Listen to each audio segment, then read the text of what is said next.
तुलसी साहब बहुत उच्च कोटि के महापुरुष हुए और वो एक दिन सुबह सुबह गंगा स्नान के लिए जब गए, वहीं पे स्नान करके बैठ के ध्यान समाधि। और पीछे से क्या हुआ कि एक स्त्री का पति गुजर गया। पति गुजर गया, वो स्त्री सती होने के लिए चल दी कि मैं अपने पति के साथ सती होंगी। सती होने के लिए चली तो जो ही वो जा रही थी तो उन्होंने सोचा तुलसी साहब बैठे हैं ध्यान समाधि में मस्त थे, वो ध्यान था, दुनियादारी से बेखबर थे वो। उनको दिल में दिमाग में कोई ख्याल विचार नहीं था, नाम और परमात्मा के सिवाय कोई विचार और ख्यालात दिन में नहीं रहे तो समझो तुम्हारी लो लगी हुई है, तुम्हारा ध्यान लगा हुआ है।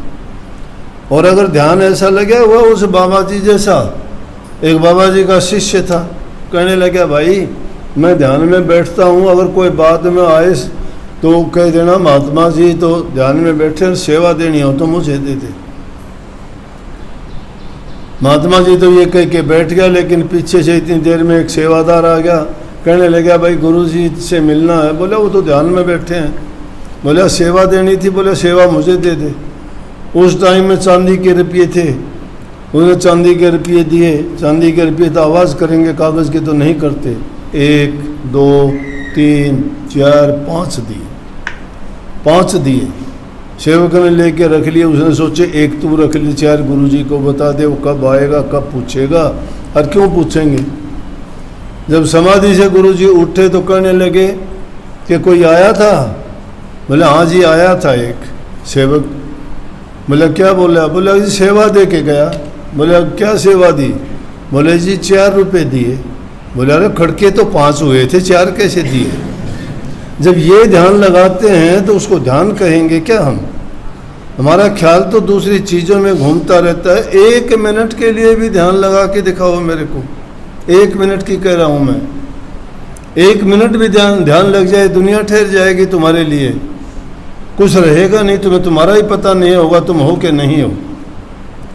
वो ध्यान जब तक नहीं लगता है तब तक बनावटी बात है, झूठी बात है। कहते रहते हैं जो बात तुम्हें ख्याली बात बताई गई है, अगर उन ख्यालों को तुम ढूंढते हो तो ढूंढो, ख्याल है वो तो। पता होगा तुम्हें ये धुन वहाँ होती है, ये आवाज़ होती है, ये वहाँ ये सुनोगे, वहाँ वो देखोगे। ये ख्याली भक्ति है, ख्याली भक्ति करते हैं। निज भक्ति जो की जाती है, वास्तविकता जो है उसमें इंसान विचलित नहीं होता। ये आदमी की बात बताता हूँ जो बाहर से विचलित नहीं है, अंदर से भी ठहरा हुआ है। जो बाहर से नहीं ठहरा है अंदर में नहीं ठहर सकता हो। तो तुलसी साहब ध्यान समाधि से उठे थे, उनको पता ही नहीं। सती जो जा रही थी बड़े धूम धड़ाके से हार श्रृंगार करके, सती जब जाती थी वो हंसती खेलती हुई जाती थी। दुख नहीं होता था उसको पति का। अगर दुख हो तो वो तो गलत होता है। हमारे शास्त्रों में इस बात का लेख है कि अगर मरने वाला जब जाता है और उसके लिए कोई आंसू बहाता है तो एक गरुड़ पुराण में लेख है ये कि एक एक आंसू उस जाने वाले की रूह पर एक एक कील का प्रहार करती है। उसके लिए जिसके लिए रोते हैं एक एक आंसू एक एक कील का प्रहार करती है उस पर। लेकिन सती जो सत्य के ऊपर डटी हुई है, पति धर्म का जो पालन करती है, उसकी भक्ति भी उस गुरुमुख की भांति है, उस संत महापुरुष की भांति है जिसने अपने मन को जीत लिया है, श्रुति को परमात्मा के स्वरूप में उसने लगा दिया है।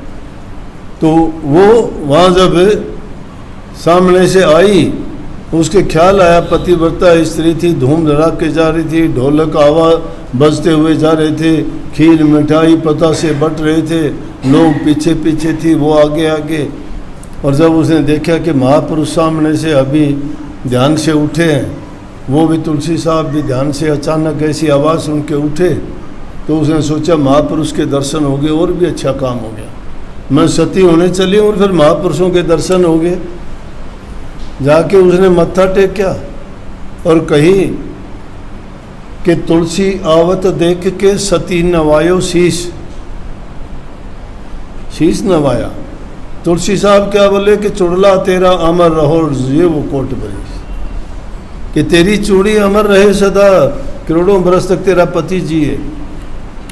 अब पतिव्रता स्त्री थी, बोली तुलसी साहब ने क्या कह दिया, ये पति तो मेरा मरा हुआ है, मैं सती होने चली हूँ, ये कोटि बरस कहाँ से जिएगा। बोला तुलसी तो भोरे भये और भोरी कह गए बात, धूम धड़ाका मैं चली जड़ू मड़े के साथ। ये तुलसी साहब तो भोले हैं, भोली बात कह दी इन्होंने तो कि मैं तो सज धज के चली हूँ और मरे हुए के साथ अभी सती हो जाऊंगी। तुलसी साहब ने जब ये बात सुनी, ओ क्या कह दिया मैंने, मुर्दा है ये तो, ये सती होने चली है। और वृत्ति लगी हुई थी उस टाइम पे, चाहे समाधि से उठी तो वृत्ति वहीं लगी थी। जिनकी वृत्ति वहाँ लगी होती है उस वक्त में अगर उनका दृष्टि पड़ जाए, वचन निकल जाए, आशीर्वाद मिल जाए, तो वो बात मुड़ने वाली नहीं है, क्योंकि सीधा तार उस पावर हाउस से जुड़ा होता है। रूह का पावर हाउस परमात्म शक्ति है। बस उसी ध्यान में मस्त था और कहने लगा, ध्यान आ गया कि भाई इसको यहाँ लाओ मुर्दे को, तुलसी मड़ो मंगाए के मस्तक मेल लो हाथ। उसको मुर्दे को बुला के अपने पास में उसके सिर पर हाथ रखा। हाथ मेलने का मतलब सिर पर हाथ रखा, आशीर्वाद दिया।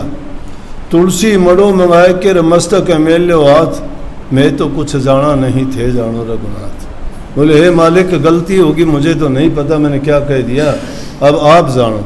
अब संत वचन था, संत वचन था, तेरा पति कोटि बरस तक जिए। राम कहने की जरूरत नहीं कही, बोला बेटा राम राम बोल। मुर्दा खड़ा होके कहने लगा क्या है ये, बोला ये इतना ही खेल था, जा अपनी पत्नी के साथ।